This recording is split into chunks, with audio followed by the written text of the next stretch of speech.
नमस्कार। आप देख रहे हैं इंडिया क्राइम। आपके साथ मैं हूं सरफराज सैफी। गुनाह और गुनहगारों को करेंगे बेनकाब। तो चलिए शुरू करते हैं इंडिया क्राइम का सिलसिला।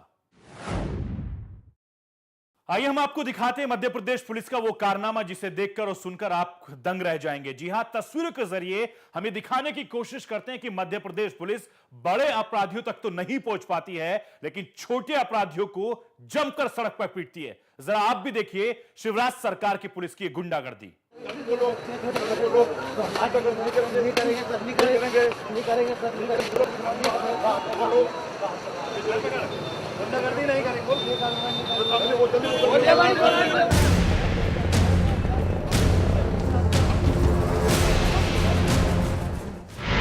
अपराध रोकने के लिए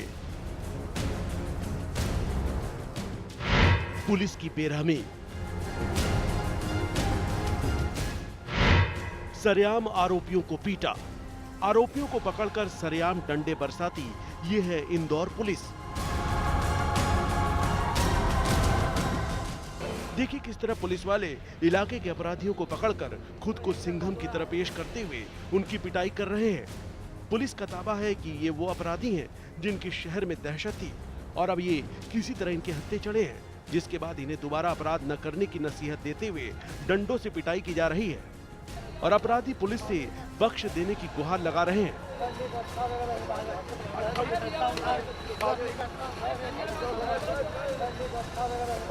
जबकि पुलिस बीच बीच में इनसे दोबारा अपराध न करने का वादा भी करवा रही है।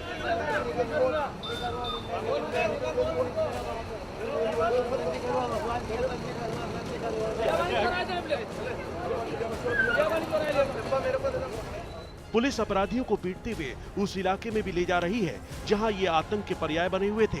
पुलिस का दावा है कि इससे अपराध पर अंकुश लगेगा और बाकी अपराधी सबक लेंगे। देखिए, मानवाधिकार का मुझे नहीं लगता कि कभी भी कोई हनन किया गया है। कहीं पे भी किसी को आपने पकड़ा है और उसको आप लेकर के जा रहे हो कहीं से, तो इसमें कोई बहुत बड़ा इशू नहीं है। निश्चित तौर पे जहाँ कोई बहुत ज़्यादा एक्सेस कर रहे हैं आप, या आपने बिना उसको कुछ किए आपने उसको मारना पीटना शुरू कर दिया, वो गलत है, वो नहीं होना चाहिए। हाँ, जरूर होगी ना, गुंडों की दहशत खत्म होगी, क्योंकि अगर वो देखते हुए दूसरा गुंडा देखेगा तो ऑटोमेटिक वो काम करना छोड़ देगा, गुंडागर्दी बंद कर देगा उसकी। वो बिल्कुल सही है साहब, जुलूस निकालना भी चाहिए और ये जो गुंडागर्दी बढ़ रही है इसमें भी लगाम लगेगी। हालांकि इलाके के कुछ लोग पुलिस के इस कदम की सराहना कर रहे हैं, तो वहीं कुछ ऐसे लोग भी हैं जो पुलिस के कदम पर सवाल उठा रहे हैं।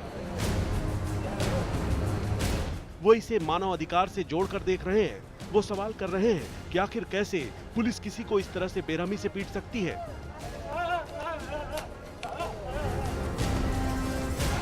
मुझे लगता है कि अगर कानून और कानून के रखवाले अगर ताकत के साथ काम करें और इस तरीके के गुंडागर्दी के प्रश्रय को रोकें, तो इस तरीके से मुझे नहीं लगता है कि उनको जुलूस निकालने की जरूरत पड़े, उनको सड़कों पर मारने की जरूरत पड़े, क्योंकि ये तो मुझे लगता है कि कानून का विभत्स स्वरूप जो है हमारे सामने इस तरीके के कृत्यों से आता है। पुलिस अपनी छवि बदलने के लिए सत्संग का भी सहारा ले रही है, लेकिन मानवाधिकार संगठन से जुड़े लोगों का कहना है कि पुलिस महज अखबारों की सुर्खियां बटोरने में जुटी है। इनका कहना है कि बड़े अपराधियों की राजनीतिक पहचान की वजह से पुलिस उन पर हाथ तक नहीं डालती, जबकि छोटे अपराधी पुलिस के हत्थे आसानी से चढ़ जाते हैं और फिर उन्हें सरेआम पीटकर पुलिस झूठी वाहवाही लूटती है। गुंडे अपने पांव पसारने लगे हैं, तभी तो यहाँ आए दिन हत्याएं होती रहती है और पुलिस है कि मूक दर्शक बन संत के प्रवचन सुनती रहती है। यहाँ छोटे मोटे गुंडों का जुलूस निकाल के पुलिस सिंघम बनी फिर रही है। अब देखना यह है कि मानवाधिकार आयोग इस पर संज्ञान लेता है या नहीं। कैमरा पर्सन लाला शाहबुद्दीन के साथ युवराज सिंह पुरात की रिपोर्ट, भास्कर न्यूज, इंदौर। आइए हम आपको दिखाते हैं कि देश की राजधानी दिल्ली में किस तरीके से रिश्तों को तार तार कर देने वाली वारदात सामने आई है, जहां पर घरेलू विवाद के चलते एक पति ने अपनी पत्नी पर तेजाब डालकर जिंदा जलाने की कोशिश की। गनीमत यह रही कि यह महिला बच गई और जिंदगी और मौत के बीच अस्पताल में जूझ रही है।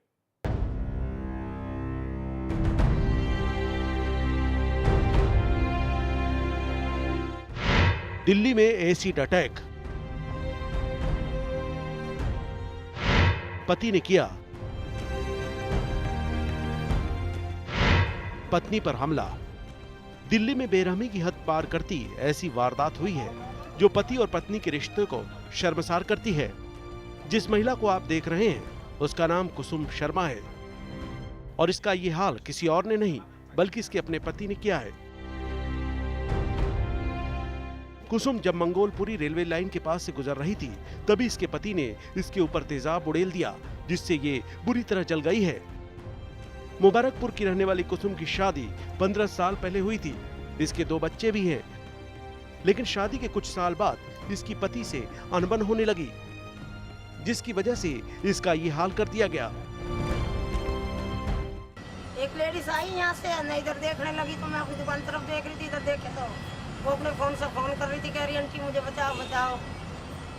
ऐसे कहने लगी मेरी चुन्नी उसने खोस के अपने बदन पे ढक ली। अब क्या बता कह रही मेरी आदमी ने तेजाब घेर दिया, अपने आदमी का नाम बता रही थी। हस्बैंड ने उसको तेजाब डाल के वहाँ से भाग गया। रेलवे लाइन पे या इस तरह कोई डाला। मंगोलपुरी की एक फैक्ट्री में काम करने वाली कुसुम घर से फैक्ट्री जाने के लिए निकली थी। ये अभी मंगोलपुरी रेलवे लाइन के पास से ही गुजर रही थी कि तभी घात लगाकर इसके पति ने इस पर तेजाब से हमला कर दिया, जिससे इसके शरीर के सारे कपड़े भी जल गए। जी सुबह ड्यूटी आ रहे थे तो देखा पता नहीं इधर से एक लेडीज आ रही थी, वो जली हुई हालत में थी और कहती बचाओ बचाओ। और आके यहाँ आई तो आंटी से कहा, जली हुई थी काफ़ी हालत में, आंटी से दुपट्टा लिया, उन्होंने दुपट्टा डाला और अपने ही फ़ोन से उन्होंने फ़ोन करा 100 नंबर पर, और पुलिस आई और पुलिस उसे संजय गांधी ले गई। कुसुम किसी तरह संजय गांधी मेमोरियल अस्पताल पहुंची, लेकिन यहाँ भी अस्पताल की लापरवाही साफ दिखी। इसे अस्पताल ने भर्ती करने से ही मना कर दिया, लेकिन जब मीडिया पहुंची तो आनन फानन में इसे भर्ती किया गया। फिलहाल कुसुम की हालत सीरियस है और पुलिस इसके आरोपी पति की तलाश कर रही है। अमित त्यागी, भास्कर न्यूज, दिल्ली। पश्चिम उत्तर प्रदेश का बदायूं शहर एक बार फिर से सुर्खियों में। यहां पर एक लड़की को धोखे से घर में बुलाया और उस लड़की के साथ दबंगों ने बलात्कार किया और उसके बाद जहर देकर उस लड़की को मौत के घाट उतार दिया। जरा आप भी देखिए बदायूं में शर्मसार कर देने वाली वारदात। गैंगरेप के बाद नाबालिग की हत्या। यूपी के बदायूं में इंसानियत हुई एक बार फिर से शर्मसार। सिविल लाइंस के इस घर में मातम पसरा है। मातम की वजह इस घर की लड़की की दर्दनाक मौत है। परिवार का आरोप है कि इनकी बेटी के साथ पहले पड़ोस के घर में गैंगरेप की वारदात को अंजाम दिया गया, फिर उसकी जहर देकर हत्या कर दी गई। लेडीज पंजाबी घर में बंद पाई गई। अच्छा। और गलत काम किया गया, उसको जहरीला पदार्थ खिला दिया गया, कुछ तो मर गई। लड़की के पिता के मुताबिक जब लड़की अपने घर के बाहर कुछ काम कर रही थी तभी पड़ोस में रहने वाला प्रशांत नाम का लड़का धोखे से उसे अपने घर ले गया, जहां पहले से मौजूद 2 अन्य दोस्तों के साथ उसने लड़की के साथ गैंगरेप की वारदात को अंजाम दे दिया। लड़की के परिवार के मुताबिक आरोपियों ने अपना गुनाह छिपाने के लिए बाद में लड़की को जहर भी दे दिया, लेकिन लड़की की चीख पुकार सुनकर जब तक लड़की का भाई मौके पर पहुंचता तब तक बहुत देर हो चुकी थी।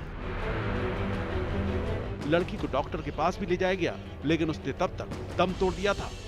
मेरी बहन चीख पुकार कर रही थी, इनके अंदर रेप कर रहे थे, उसके साथ 3 लोग अंदर मैंने पकड़े, 2 बाहर थे, एक अंदर से डोकर, 3 लोग थे। जब मैंने दे गई तो बस बेहोश थी, तो मेरी बहन ने गई भैया जो मेरे साथ गंदी रेप कर रहे थे, तो कह रहा कि तू घर पे गएगी तो तुझे उससे बड़ी घर के पिला दिया, तो इन्होंने घर के पिला दिया, बस इतने फिर कुछ नहीं खत्म हो। लड़की के साथ गैंगरेप के बाद हत्या की जानकारी मिलने के बाद मौके पर पुलिस भी पहुंची और उसने लड़की की लाश को कब्जे में लेकर गैंगरेप और हत्या का केस दर्ज कर अपनी पड़ताल शुरू कर दी है।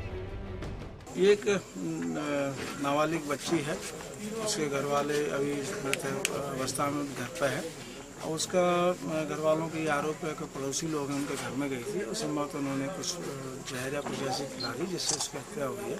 वो और भी आशंकाएं जाहिर कर रहे हैं, हम लोग उसमें पंचनामा PM की कार्रवाई ले रहे हैं। इन लोग डॉक्टर से इनका मेडिकल कराएंगे और उसमें रेप बात का भी हम लोग ओपिनियन ले लेंगे। वारदात के बाद से ही पड़ोस में रहने वाले आरोपी घर के दरवाजे पर ताला लगाकर फरार हैं, जिनकी तलाश के लिए पुलिस दबिश डाल रही है। इस घटना से एक बार फिर साबित हो गया है कि ज्यादातर लड़कियां जान पहचान के लोगों का ही शिकार हो रही हैं। विजय श्रीवास्तव, भास्कर न्यूज, बदायूं।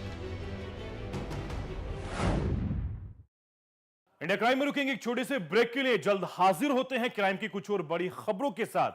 आप बने रहिए इंडिया क्राइम के साथ।